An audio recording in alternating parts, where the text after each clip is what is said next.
mais au cas où t'aurais besoin de te rapprocher de moi et de mes seins, elle dégage et en vitesse. Est-ce que tu peux être égoïste? On peut très bien la mettre au pied du... Carlos, non!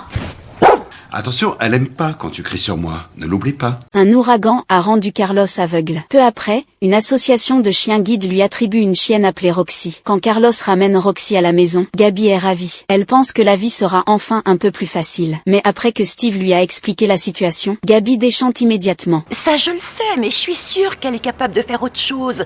Comme retrouver ses clés, éteindre la radio, lécher ce qu'il renverse partout. C'est ça, et après elle ira résoudre les énigmes policières avec Samy et les autres. Fois à la télé, j'ai vu un chien capable de tondre une pelouse.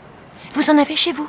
Gabi, Roxy est géniale. Carlos a une nouvelle amie et moi je suis bonne pour traiter les puces et les tiques. T'as tout gagné, Gabi. En plus de s'occuper de Carlos et de la maison, elle doit maintenant aussi s'occuper de Roxy. Cet après-midi-là, Carlos donne des friandises à Roxy. Gabi l'arrête immédiatement. Elle lui rappelle qu'aucun des deux ne travaille actuellement et que les friandises de Roxy coûtent très cher. Ils n'ont déjà presque plus d'argent. Gabi demande à Carlos de fumer moins de cigares. Carlos lui répond plutôt d'aller chercher un travail. Il lui dit que quelqu'un doit bien gagner de l'argent à la maison. Mais je suis aveugle maintenant.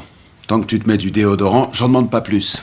C'est incroyable ce que tu peux être égoïste. Sous prétexte que t'es aveugle, tout le monde doit souffrir. Le soir, Gabi retourne dans la chambre et découvre que Roxy dort à sa place. Elle se met immédiatement en colère et demande à Carlos de faire descendre Roxy du lit. Mais Carlos lui explique qu'un chien guide doit rester constamment auprès de son maître. Je plaisante pas.